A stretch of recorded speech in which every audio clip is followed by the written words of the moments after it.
1965 5 और 6 सितंबर की दरमियानी रात मेजर शफकत बलोच की क़यादत में 17 पंजाब की डी कंपनी ट्रकों के जरिए BRB नहर के पास पहुंची। हर तरफ रात का सन्नाटा था। 17 डी कंपनी जब हडियारा गांव पहुंची तो आधी रात गुजर चुकी थी। मेजर शफकत बलोच ने चंद जवानों को निगाहबानी की ड्यूटी सौंपकर बाकी जवानों को आराम करने का हुक्म दिया। अभी मोर्चे भी नहीं खोदे थे कि भारत के जनरल चौधरी ने अपने अफसरों से खिताब करते हुए कहा कि कल हम लाहौर के जिम खाना क्लब में फतह का जश्न मनाएंगे। रात का आखिरी पहर चल रहा था कि मेजर शफकत बलोच की अचानक आंख खुल गई। वो नमाज की तैयारी करने लगे कि फायरिंग की आवाज़ सुनाई दी। ये मशीन गन और मार्टर का फायर था। मेजर शफकत बलोच ने रेंजर से रब्ता किया तो वहाँ से जवाब मिला, भारत की फ़ौज टैंकों और तोपों के साथ लाहौर की तरफ पेशकदमी करती हुई चली आ रही है। ये इतला मिलते ही मेजर शफकत बलोच ने ब्रिगेड कमांडर को भारतीय हमले की इतला दी तो कर्नल इब्राहिम कुरैशी ने कहा, मेजर शफकत बलोच, भारतीय फ़ौज को सिर्फ 2 घंटे रोक लो, सारी कौम आपकी एहसानमंद होगी। भारतीय फ़ौज पाकिस्तान के हडियारा गांव पर काबिज हो चुकी थी। हडियारा गांव के लोग चीखो पुकार करते आ रहे थे। उस दौरान मेजर शफकत बलोच ने अपने जवानों से मुखातिब होकर कहा कि भारतीय फ़ौज ने हमला कर दिया है। ये इम्तिहान की घड़ी है। हिंदुओं के सामने मुझे शर्मिंदा मत करना। अगर हम 110 जवान अपनी जानों का नजराना पेश करके 33 लाख आबादी के शहर लाहौर को बचा लेते हैं तो ये सौदा महंगा नहीं है। मेजर शफकत बलोच ने जवानों को दूर दूर फैला दिया। दूर दूर फैलाने का मकसद ये था कि दुश्मन किसी भी जगह से नाला अबूर ना कर सके। ये कम नफरी में बहुत बड़ी सिपहा को रोकने का वो हरबा था जो मेजर शफकत बलोच के जहन में आया। मेजर शफकत बलोच जब हडियारा ड्रेन के किनारे पर खड़े होकर दुश्मन को आता हुआ देख रहे थे तो एक गोली उनके बाजू को छू कर लगी तो मेजर शफकत बलोच अपने जवानों से मुखातिब होकर कहने लगे कि दुश्मन की गोली हमारा कुछ नहीं बिगाड़ सकती।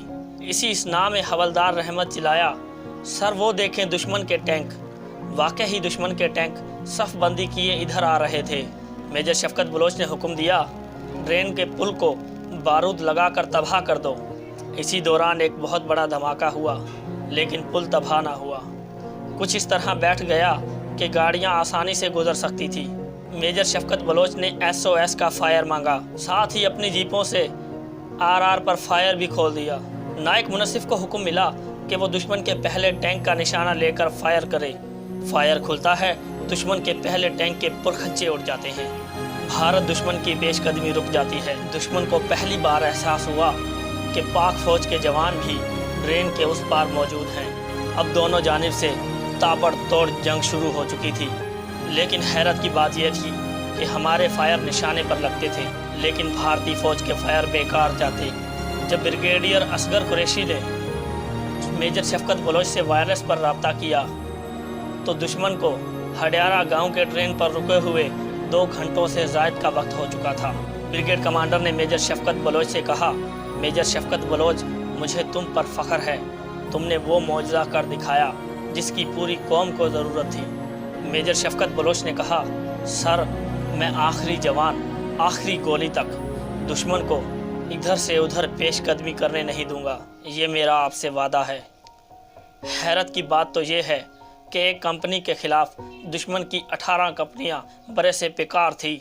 दुश्मन के पास भारी टैंक और भारी तोपखाना भी था जबकि पाकिस्तान की कंपनी मौसर हथियारों से महरूम थी। इसी असना में मेजर शफकत बलोच ने देखा कि दुश्मन के टैंक जनूब मशरिक से नाला अबूर करने की कोशिश कर रहे हैं। आर्टिलरी का फायर मांगा तो जवाब मिला, मेजर हमारे पास इतने गोले नहीं हैं। मामले की नज़ाकत बताई तो गोले बरसे, आग और धुएं के बादल बुलंद हुए और दुश्मन के कदम एक दफ़ा फिर रुक गए। 9 बजे सुबह भारत के जनरल चौधरी ने लाहौर के जिम खाना में जाम टकराने थे लेकिन इस वक्त 10:30 हो चुके थे। दुश्मन की बख्तरबंद गाड़ियां पहली दफ़ा लाइन से टकराकर सर फोड़ रही थी। लाहौर बहुत दूर था। इन्हीं लम्हात में सदर पाकिस्तान जनरल अयूब खान के वलवला अंगेज़ खिताब ने पूरी कौम को सीसा पिलाई हुई दीवार बना दिया। اور پاک فوج کے جوانوں کے حوصلے آسمان کو چھونے لگے۔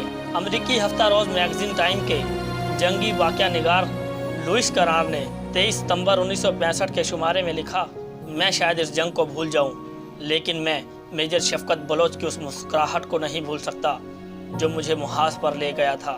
ان کی مسکراہٹ مجھے بتا رہی تھی کہ پاکستانی جوان کس قدر دلیر اور نڈر ہیں۔ جوان سے جرنیل تک کو میں نے اس طرح آگ سے کھیلتے دیکھا جس طرح گلی کوچوں میں بچے گولیوں سے کھیلتے ہیں۔ جب میجر عزیز بھٹی نے BRB پر دفاعی پوزیشن سنبھالی تو میجر شفقت بلوچ کو ڈی کمپنی کے ہمراہ واپس آنے کا حکم ملا۔ میجر شفقت بلوچ بٹالین ہیڈ کوارٹر پہنچے تو کرنل قریشی نے پوچھا، کتنے جوان شہید ہوئے؟ میجر شفقت بلوچ نے بتایا، صرف 2 جوان، وہ بھی واپس آتے ہوئے اپنی ہی بارودی سرنگوں سے ٹکرا کر شہید ہوئے۔ بھارتی فوج ہمارا ایک جوان بھی شہید نہیں کر سکتی، جبکہ اسی علاقے سے بھارتی فوج 3 دن تک اپنے جوانوں کی لاشیں اٹھاتی رہی۔ میجر شفقت بلوچ کو محافظ لاہور کے خطاب کے علاوہ جنرل ایوب خان نے ستارہ جرأت سے بھی نوازا۔ یہ ہیں پاکستان کے وہ سپوت جو نہ گولیوں سے ڈرتے ہیں نہ بارود سے، جن کا مقصد وطن کے چپے چپے کی حفاظت کرنا ہے۔ زندہ قومیں اپنے ان ہیروز کو کبھی بھی فراموش نہیں کر سکتی۔ یہ ہیروز ہمیشہ زندہ رہتے ہیں، ان کا نام تاریخ میں ہمیشہ زندہ رہے گا۔ اے راہ حق کے شہیدوں، وفا کی تصویروں، تمہیں وطن کی ہوائیں سلام کہتی ہیں۔ معلوماتی ٹی وی کے ساتھ رجب عکاس کو دیجیے اجازت۔ اللہ حافظ۔